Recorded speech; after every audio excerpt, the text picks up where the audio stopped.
Olá, sejam muito bem-vindos ao programa Visualmente, um programa criado pelo Grupo de Pesquisa de Fotografia, Arte e Criação da Unicamp e que tem por interesse mostrar para nós, através de entrevistas, processos criativos nas mais variadas artes, inclusive artes visuais, fotografia e suas adjacências. E hoje nós temos nosso convidado, que nós entrevistaremos, que é o professor José Joaquim Lunazzi, do Instituto de Física da Unicamp. Ele é físico com ênfase em ótica e desenvolveu os primeiros projetos aqui no Brasil de holografia. E ele é uma sumidade nesse assunto, a melhor pessoa para falar sobre o tema holograma. E é exatamente sobre isso que nós vamos falar hoje. Professor, seja muito bem-vindo. Obrigado pelo convite. Bom, então, para começarmos, professor, eu queria te perguntar, o que é holografia? A holografia é uma técnica que é do século passado, não é o que hoje se conhece. É uma técnica que foi pensada por um engenheiro, mas de uma maneira muito aberta, ou seja, entendendo que ondas passando recolhem informação. Isso seria o básico, né? A informação visual, ele pensou então, e por um processo básico e simples, diz, bom, está tudo aqui. Não precisamos uma câmera, não precisamos uma lente.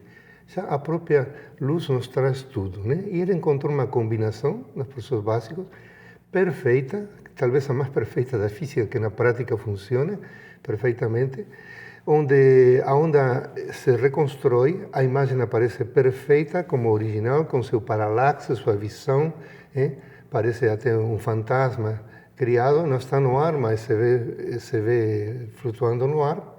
E ganhou o prêmio Nobel dos mais destacados do século passado. O prêmio Nobel não porque a imagem é muito boa e completa, que ela é, até porque resolve problemas da fotografia, como o contraste e tal, mas porque o princípio básico que está envolvido é tão fundamental, né? E a partir daí, da imagem, derivou-se muita pesquisa depois que resolveu muitas técnicas de medição também aplicadas. Que ótimo! Eu tive a oportunidade de ver no seu laboratório uma holografia tridimensional mesmo, com uma projeção de laser por trás, e também, impressões bidimensionais que davam impressão tridimensional. Qual que é a diferença entre essas duas holografias? Exatamente. Nós temos dois olhos. Por quê? Os temos na frente. Se com um bastaria. A diferença está aí. Nossa precisão visual se dá quando utilizamos os dois olhos. As imagens que temos nas telas são chapadas, tanto faz usar um ou dois olhos, cada olho vê a mesma coisa. Na realidade, não. Cada olho está vendo seu ponto de vista. No holograma, você tem os pontos de vista e você pode olhar em volta, né? Então, não é uma imagem chapada. A falta de hologramas, que a holografia não se produz mais praticamente no mundo, a falta de hologramas faz que a pessoa acredite até que um simples reflexo num vidro possa ser holograma pela ideia de que é uma imagem fantasma, mas falta essa percepção, essa educação de ver uma imagem realmente tridimensional, que, diria, somente na Unicamp você vai encontrar no Brasil, quem sabe na América Latina, e em poucos lugares do mundo você vai poder chegar e dizer, eu quero ver um holograma. Porque por essas coisas, né, do ser humano, técnicas excepcionais, às vezes não são comerciais e não progredem, mas ficam na história. Bom, e por que os artistas se interessaram pela holografia? Bom, na verdade foram apenas alguns artistas, né, notando essa novidade tão grande, né? Então houve uma série sim de trabalhos, né? Até que se criou o primeiro museu de holografia, que foi em Nova York, que começou a juntá-los e a mostrar para o público, né? Então, sendo uma novidade visual, é claro que houve alguns interessados. Não na medida que acho que mereceria, talvez pela dificuldade da implementação, né, da técnica. Mas chegou até o Brasil, inclusive, né? O primeiro holograma chegou até o Brasil por um artista que estava passando por aqui, o Dieter Jung, e tempo depois, em São Paulo, inclusive, uma pessoa fez arte holográfica muito bom, em paralelo que a gente estava fazendo aqui imagens holográficas. Então, é uma dimensão de perfeição da imagem, que só quem vê pode apreciar, né? Não conseguimos descrever. Isso com palavras se quer com um vídeo. Queria ser um vídeo 3D, algo que também deixou de ser praticado, que podia ter sido, né? Você ter sua própria câmera e filmar e fotografar em 3D para mostrar a realidade, né? Tridimensional. Então, houve trabalhos, continuam, estão guardados já em museus, ao ponto de que sequer se exibem permanentemente. Até porque são registros fotográficos. Você sabe que a fotografia, para preservá-la, é mais delicado até que uma pintura. É um material que tem sua sensibilidade a elementos do ambiente, né? Mas a experiência é válida, continua e está registrada na história. Nós temos alguns lugares onde isso serve, e aqui mesmo, né, fizemos algum trabalho derivado da holografia, mas com o mesmo resultado, que foi uma tese de artes plásticas do Instituto, né? Muito bom. Muito bem, vamos encerrar agora o primeiro bloco e logo em seguida voltaremos com mais perguntas para o professor Lunazzi.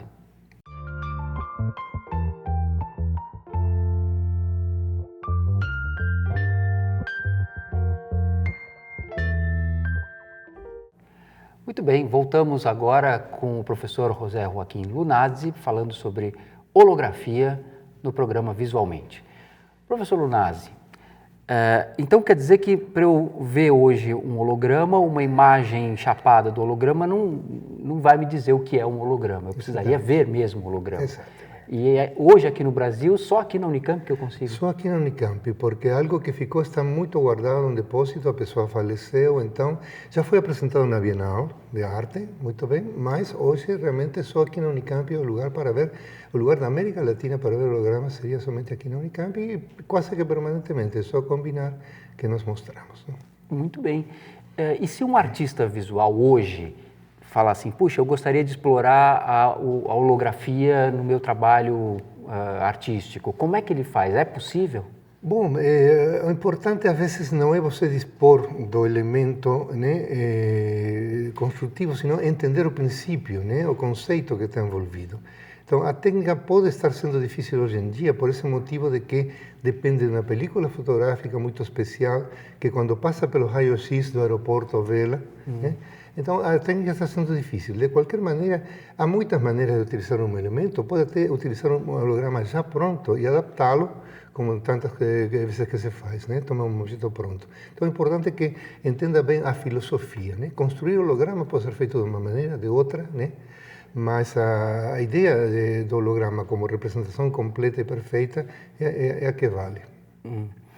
E hoje, então, não se faz mais esse tipo de holograma? Não, eu próprio posso fazer pequenos hologramas e, por falta também de pessoal interessado, dentro da física mesmo, alunos, assim, eu poderia talvez recuperar um filme que eu tenho guardado, mas não tenho a certeza de que vou poder recuperá-lo. Há uma possibilidade, sim.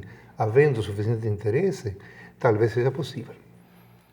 Bom, e existe hoje algum acervo no mundo de arte holográfica que é possível consultar, além daqui do Brasil, na Unicamp? Então, é aquele museu em Nova York que fechou, depois de uma palestra que eu fiz uma noite. Fechou. Não por causa da minha palestra, mas foi depois da palestra. Certo. E o acervo foi entregue, vendido ao MIT. Ah, tá. Então, numa época estava exibido lá, mas hoje só fica guardado.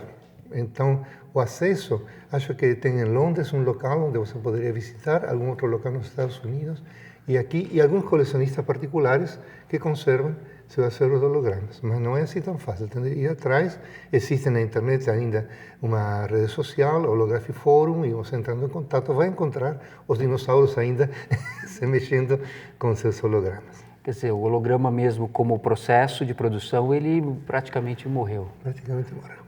Pode ser que renasça com algumas técnicas que a evolução da imagem digital leve a algo próximo, né? Pode ser que venha a acontecer. Eu próprio tenho uma proposta muito interessante e experimentalmente mostra que é possível chegar perto, mas não tem a mesma eficiência, as mesmas cores de algo comercial. Então, o caminho para que isso reapareça, no momento, nitidez está sendo mais importante para chamar a atenção sobre uma imagem, né? Nitidez, gama de cores está sendo mais importante que a terceira dimensão. Como a terceira dimensão envolveu o uso de óculos, e isso é uma adaptação que algumas pessoas não conseguiam fazer, a validação da terceira dimensão para uma imagem comum se perdeu novamente. São ciclos que acontecem, né? 3D vem e vai, vem e vai. Um dia vai chegar a ser algo incorporado. Eu tenho lido ultimamente algumas reportagens sobre esse assunto e que sempre fazem nos remetem àquela cena clássica do Guerra nas Estrelas, em que o R2 projeta, né, uma imagem holográfica, que seria uma imagem holográfica. Isso é uma bela fantasia que o cinema fazia 100 anos atrás, né? Sim. Sobrepondo duas vistas, né? Mas a fantasia justamente do artista é o que impulsa ao cientista, né? A ele chegar a isso, né?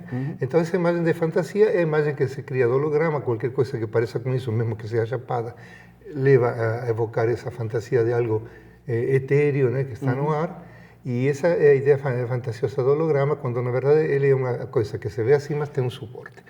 Outros estão fazendo pipocar laser no espaço para gerar algo parecido, então pode ser que um dia se chegue a ter algo assim realmente acontecendo, verdadeiro. Recentemente eu vi até uma apresentação que colocaram uma espécie de projeção holográfica da soprano Maria Callas, cantando como se ela estivesse ao vivo, e na verdade era uma projeção. É uma projeção. Quem senta nas primeiras fileiras nota que é uma imagem chapada. Tá. À distância você já perde um pouco essa noção de profundidade, né? E com a beleza que é a voz da Maria Callas, você realmente se remonta a qualquer dimensão. Tá certo. Muito bem, vamos encerrar mais um bloco e no próximo bloco estaremos de volta com o professor Lunazzi.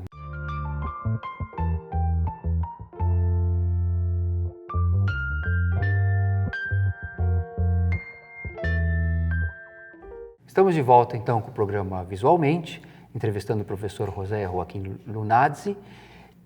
Eu queria saber, professor, o holograma ele já não existe mais enquanto processo, mas ele gerou algum outro tipo de produto comercialmente viável?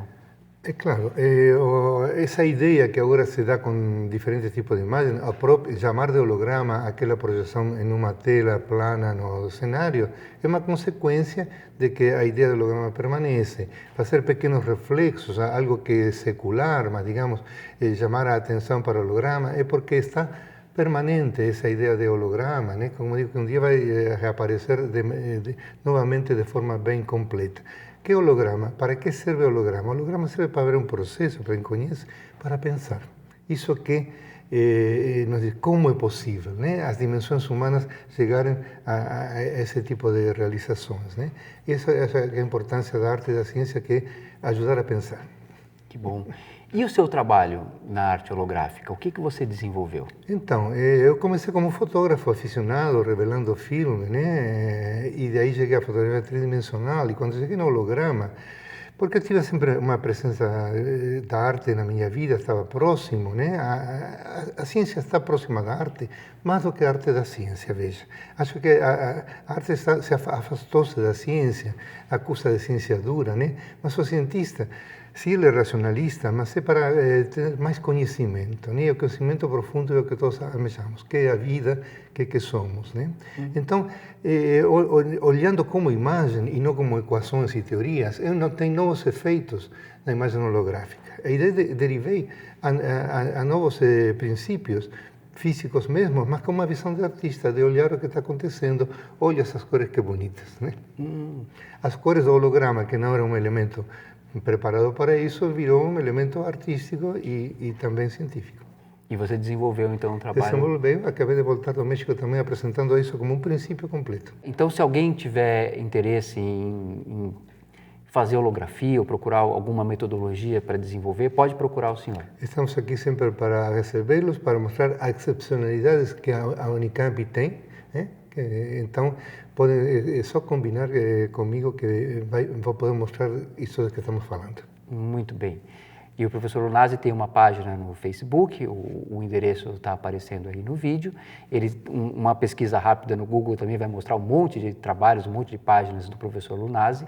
Então, ele se coloca à disposição para que todos possam entrar em contato, caso queiram. Então, professor Lunazzi, muito obrigado.